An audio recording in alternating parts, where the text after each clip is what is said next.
So, it's been a rather crazy December so far, hasn't it? With that YouTube rewind thing, Fortnite, Tumblr committing seppuku, Rudolph the Red-nosed Reindeer being offensive, along with everything else nowadays, like peanuts and Apu. Let's just say that there's some topics that I want to cover. I'd say that the world has gone crazy, but it's been crazy for quite some time now. So recently, I believe it was the Huffington Post that said Rudolph the Red-nosed Reindeer, the Rankin Bass film, was offensive because Rudolph's disability only became acceptable when he provided a benefit to his society. And also Veggietales is racist. This is finally starting to annoy people, and I'm not entirely sure why. This has been going on for a decade at this point. People have been pointing out that everything is sexist, racist, ableist, homophobic, transphobic, and every other phobic-ist that you can imagine. I think that the top of the ridiculousness list for me is that milk is racist and air conditioning is sexist, and a bunch of other things that are clearly only true in La La Land. Seriously, if you don't believe me, just Google this. You're going to find something. It's actually a kind of random game you can play. Take a random word, maybe from a word generator, go to Google, and just type in that word is racist. You're going to find a publication from some big news source, I'm sure. Like I said, though, this has been going on for years and years. Maybe I'm one of the few that's just really noticed it, but the more people noticing it now, the better, I suppose. Maybe it's just getting crazier as of late. I've kind of lost any sense of relativity. That's not to say that some media doesn't have these problems, especially in older works when our standards of what was PC were largely different. There is plenty of things in the past that were sexist, racist, and other things. Even things that are well beloved. But I think that people are starting to wake up to the fact that this ban everything that goes against my sensibilities is getting a little bit too out of hand, as is the trigger happiness of considering everything prejudiced. On some level, I'm not gonna lie, I find a little bit of humor in the situation. I mean, people are degrading culture, demanding things akin to book burnings and all that, but from a distance, it's all quite the farce. For starters, saying that something is sexist, racist, or whatever when it's not, or it's lost the power to be, I can make the argument that not only doing that is sexist or racist, but it's important for the proliferation of sexism or racism. Let me give you an example. The word gypped. This word means to rip someone off. When I was a kid, that's all that it meant. But today, people remember its connotation to the word gypsy, which is where the word comes from. In its inception, the word was definitely meant to hurt people, to say, these people do this particular harmful thing, which helped to propagate harmful stereotypes. However, nowadays, most people who use the word gypped don't know about the history, or even if they do, like me, they just don't care. In essence, the word has been detached from its original meaning. It has lost its power to do harm. So what happens when somebody wants to educate people and remind them of the word's lost meaning? Well, they want to put a certain power back into that word, one that it does not have any longer. What you're actually saying when you say, you shouldn't use the word gypped because it used to be offensive is, I want this word to be able to hurt these kind of people again. I want this word to have that kind of power. You might not have intended it that way, but there's no way around it. That's what you are saying. By saying that Veggietales is racist when it's not, they're vegetables for Christ's sake, you're saying that I want this thing to have the power to hurt black people. Unless, of course, you believe that racist language or media doesn't have the power to do harm to black people. If that's the case, then what's the point of pointing it out? So, saying that Veggietales is racist, or anything else that obviously isn't racist is racist, you're being racist. Also, the people who do tend to go looking for racism and sexism in everything, they actually tend to be prejudiced themselves in a lot of other ways too. For example, some people have claimed that meritocracy is sexist towards women. Meritocracy is the system where the best at the job rises to the top. By saying that meritocracy is sexist towards women, you are saying that men are better than women. Let's talk about the word retarded. Nowadays, it's not PC at all to use. But do you know at one point it was considered the PC alternative? And of course, when that word wasn't in common use, the offense of that word got packaged into other words like spaz or spurg or autist. Here's the thing, removing an expression of prejudice doesn't remove the prejudice. By removing a word and not the values or feelings behind it, all people are going to do is jump onto another word and turn that into the next slur. You can notice this happening with changing PC terms from black to people of color, or from illegal alien to undocumented migrant. Changing the word, or even a word frequent in use, isn't going to change people's feelings towards them. People are still going to be prejudiced towards people of color. So it just becomes an endless game of hopscotch. Go from one word to another as the previous word becomes appropriated by people who do have prejudice. I guess that brings us to cultural appropriation then. Another invention of PC culture. I'd say that I don't get it, but I do in a sense. Cultural appropriation is when a dominant culture adopts the mannerisms of a minority culture. You actually indulge in cultural appropriation whenever you order Chinese food. American Chinese food isn't anything like what you'd find in China. In fact, fortune cookies are actually Japanese, and the only place you couldn't get fortune cookies is in China. So maybe you should just stop going to Chinese restaurants and put all those Chinese Americans out of business. Then again, there are more Chinese people in the world than there are Americans, and from what I understand, they're doing pretty well economically. So in the grand scale of the globe, eating Chinese food wouldn't be cultural appropriation because it's a minority adopting the expressions of a majority. Unless, of course, you think that American culture is the dominant culture in the entire world, which is racist, I believe. What do you do about things that are invented in more than one place in the world, like the video game genre of RPGs or dreadlocks? Oh yeah, you assault people. I forgot about that. Alright, what do you do about things like spaghetti?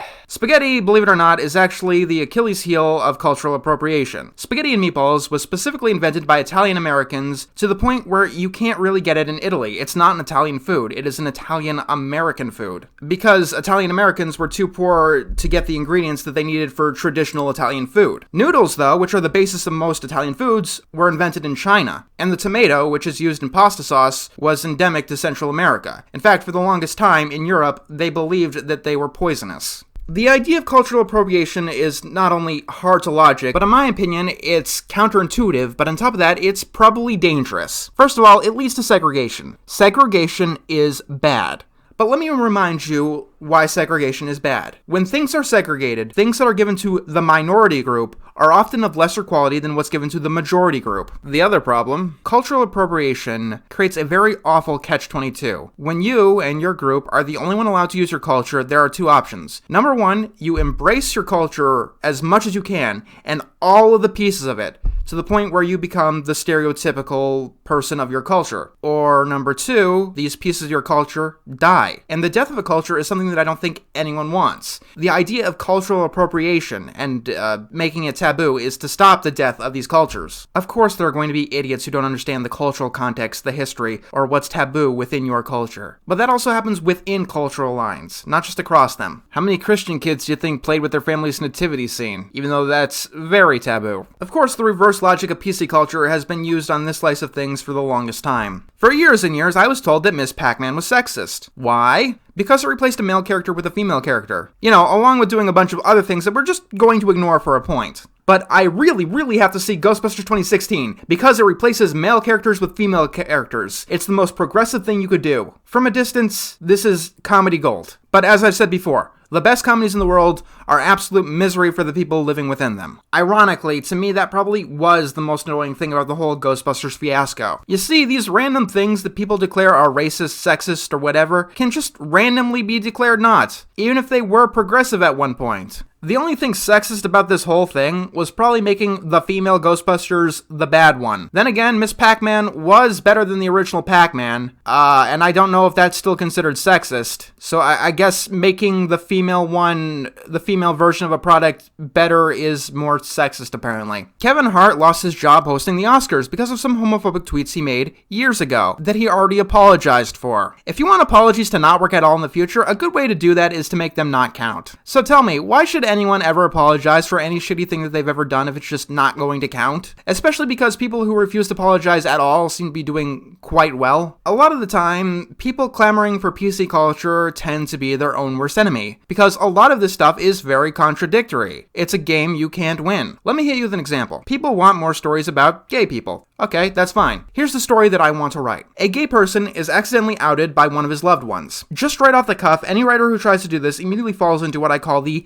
is-ought problem. Do you write the situation as what would really happen, or what should happen? Alright, let's say you write the situation where everyone is completely accepting about this. You chose the ought, as this is the way that things ought to be. Well, you just disrespected gay people who went through a lot of hardship and trauma who were outed accidentally. Okay, so you decide to go the other way, make people react not pleasantly. You go to what you assume the is version is. Well, what happens now is you've written something that's triggering. You could avoid situations like this that are exclusive to gay people and are a part of gay people's story, but then you've gotten a token character, which is offensive. Like I said, it's a game that you can't win, and the only way to play a game you can't win is to not play. Because of PC culture, every female character a creator makes will have all eyes on them. Every single little thing they do will be under the microscope now. Every part of their appearance will be criticized, even by the people who claim they hate body shaming. Every action that these characters do is wrong. They fall into any female stereotypes, they're setting the women's movement back. But they fall into none of them, and they're just a man written as a woman. This is what PC culture does. If you're demanding the perfect story for any particular minority and nothing less, then people are going to stop trying to write these stories before you get to good. The truth of the matter is that there is no quintessential female character, no quintessential gay character, no quintessential trans character, because there is no quintessential female, gay person, or trans person. Here's the thing, if you're expecting to go to the theater and see yourself 100% in the characters, you'll be disappointed 100% of the time. And men, straights, cis people, neurotypical, they're all included in that. Your specific story is your specific story, and you're never going to see it told back to you exactly, unless you write an autobiography. Even worse, this lie. It's become a marketing tool. Do you know there was a time when people didn't groan when a movie starred a female protagonist? This is because at one point, putting in a female character wasn't a result of this tap dance. Here's the rub. The only reason that movies like Ocean's 8 or Ghostbusters 2016, video games like Battlefield 5, or shows like High Guardian Spice seem to do this anymore is to try to win social brownie points. However, that's not something you can win for a variety of reasons. When you say, I'm telling the trans story or the gay story, you will fail because there is no one trans or gay story. And marketing your story as such is going to lead you to disaster. I do want to talk specifically about Battlefield 5 though, as this is the point where PC culture has gotten from annoying to disgusting. It's probably a dead horse at this point, but Battlefield 5 was sold, or not sold, on PC culture, a female-first marketing campaign about a World War II game from a series that largely takes place in reality. Yes, women did fight in World War II,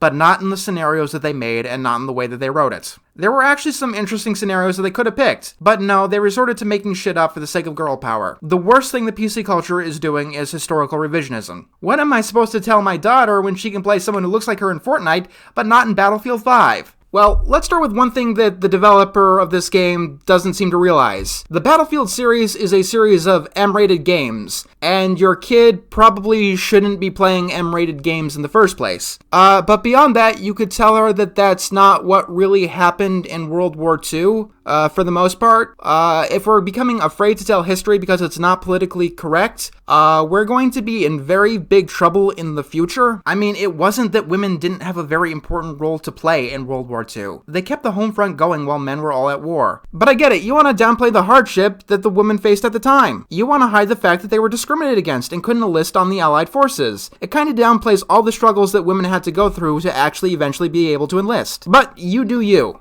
Gotta appeal to PC culture, even if it means doing things that PC culture is supposed to stand against. Honestly, that's probably the funniest thing about all of this. If they keep trying to revise history like this, they're going to start erasing their own points and basically become what they're fighting against. Did you know that Apple has been removing games that are meticulous in their historical accuracy to the point where they can be used as learning tools? But they've been removing them because the enemies were the Taliban, and that's not PC. This is because Tim Cook, the CEO of Apple, believes that hosting this kind of stuff is a sin. His literal words. A digital book burning to prevent sin. Where have I heard about this one before? This is why I call these people Puritans, by the way. It's the perfect word for them, and it drives them crazy.